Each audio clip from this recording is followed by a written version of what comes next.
and who do it in the name of Muslim, how they can justify that to themselves, and how we can, as a caring populace, change that very culture, because it seems, as an outsider, to be so imbued in them. They don't care what it does to their families, nor to anybody else, the other people that they kill.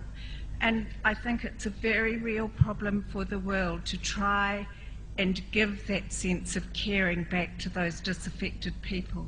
Mm-hmm. No, I mean, that's a great question, and you can't just lump all of those people into one area.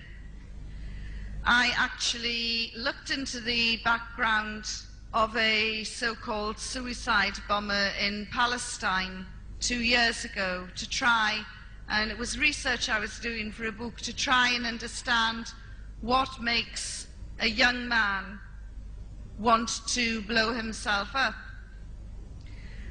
And this particular young man, his father had cancer, but it was curable. All he needed to do was to walk out of his house, go across the road, go through an Israeli checkpoint, and go to the hospital 5 minutes away every day for chemotherapy, and his cancer would be cured. The Israeli checkpoint refused to allow him through, and eventually the cancer went from being curable to terminal. Now, I want you all to imagine this is your father.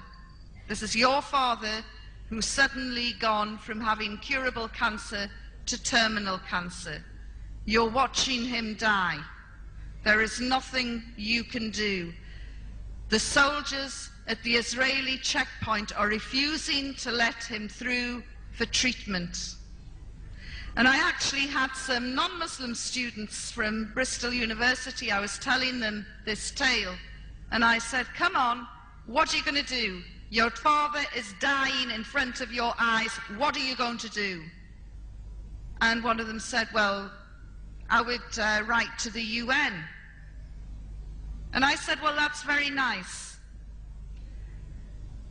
Israel has violated and ignored more than 72 UN rules and regulations. They're not going to take any notice of the UN, not for your father. Come on, what are you going to do? And they were getting really upset and agitated. And really, one of them was nearly in tears because he could see, it's my father, what am I going to do to help him? And his father died, the most excruciating, painful death imaginable, because he didn't even have painkillers. I'm not justifying what that young man did, but that was his background. In Chechnya, you have the Black Widows, the women who also strap explosives to themselves and blow themselves up. They're using their bodies as weapons. It's the only thing they've got. If they wanted to really commit suicide, they would slash their wrists and be done. They're trying to fight a war. Chechnya is the forgotten Palestine. You look at every single profile of a so-called Chechnyan Black Widow. Invariably, their husbands have gone, disappeared, murdered by the Russian army. When the Beslan school atrocity happened, and over 300 children died in that horrendous situation last year, nobody would have cried harder than the Chechnyan mothers, because in the last decade they have lost 42,000 of their children. They know what the pain is like. And when you've lost your children and your husband, and you've been gang raped by drunken Russian soldiers, Maybe there is nothing left inside and you want to fight back, and you fight back the only way you think you can. I'm not justifying it, but look at the backgrounds of these people. The London bombings, the only surprise was that it didn't happen sooner. We knew it was linked to the illegal war in Iraq. And you know, we've had 2 minutes silence for the innocent victims, more than 3,000 in 9/11. We had 2 minutes silence for those beautiful young people who perished in Bali, for the people who were killed in Kenya, Indonesia, Madrid, and now London. And then yesterday, another unexpected innocent victim of the war on terror, a young Brazilian man who was buried just a few hours ago in his hometown after being shot dead by British police. We've had 2 minutes silence for all of those people. But what about the deafening silence of the hundreds of thousands of innocents who've died in Palestine, in Iraq, Afghanistan, Chechnya, Kashmir, Uzbekistan?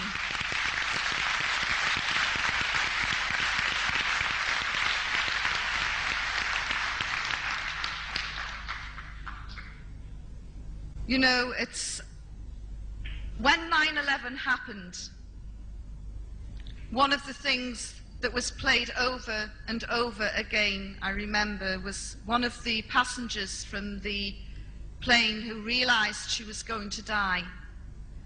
And she picked up her cell phone and switched it on, and she dialed her home.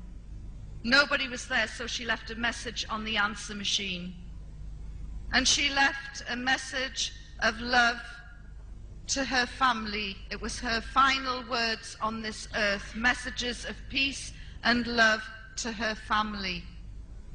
And that message was played again and again, and it still brings tears to my eyes when I think of how helpless she must have felt, an innocent victim of 9/11.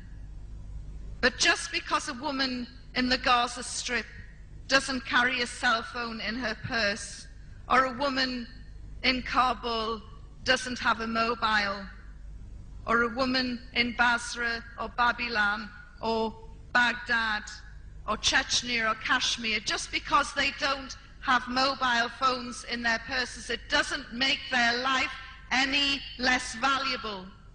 But unfortunately, in this unequal world in which we live, the life of a Westerner is worth so much more than the life of a Muslim. Muslim blood is very cheap.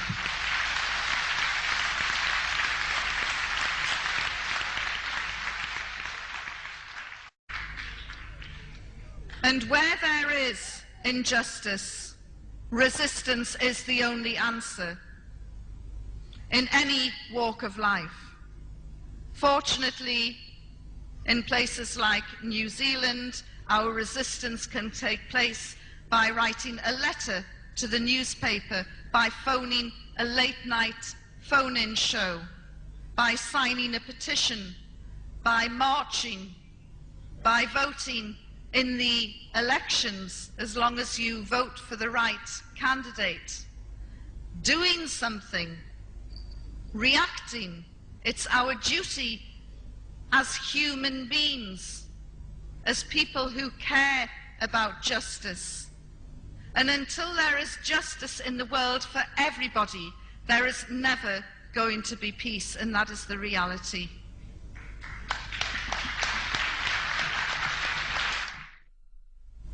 About yourself and in your relationship with a god or religion. It says in this newspaper article that you have a certain amount of disorder in your life in relation to cigarettes, alcohol and relationships. I just wonder why you have to embrace a religion, any religion, in order to get some sort of order back into your life? I didn't. When I was, I worked hard and I played hard. And because I worked hard and I played hard, it had a knock-on effect, and I had a disastrous private life. But that was while I was a Christian, you know, the twice-a-month practicing Christian. I only sorted out most of those problems, apart from the cigarettes, when I embraced Islam. And the reason, I didn't think that that would actually happen as quickly as it did. And the reason it happened as quickly as it did is because if you follow Islam, your life becomes so much more simpler.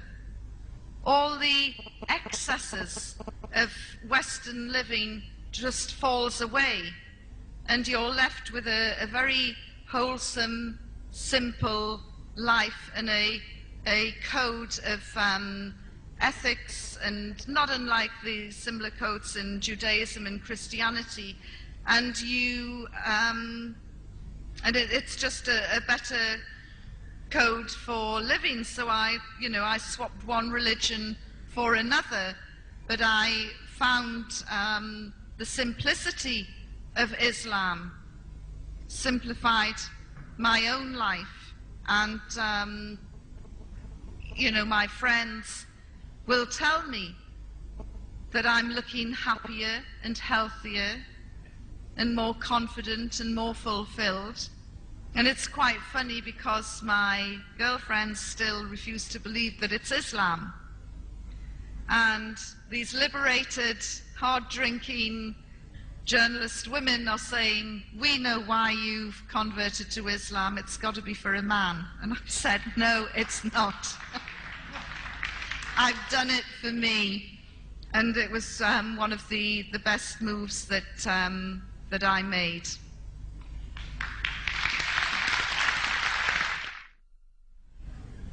Was Islam hard for you to learn? Islam is it's a challenge, and each day we meet that challenge full of optimism, and we try and evolve and develop and strive towards being a perfect Muslim. I am a long, long way from that, but I am striving and trying every day, and I will get there, inshallah. So make dua for me. Thank you, my girl.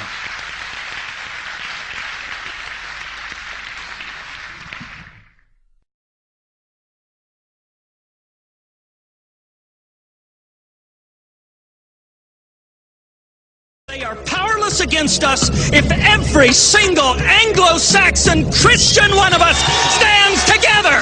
The rest of America don't see it that way, Mr. Mayor. The rest of America don't mean a damn thing. We do not accept Jews because they reject Christ. We do not accept Papists because they bow to a Roman dictator. We do not accept Turks, Orientals, nor Negroes.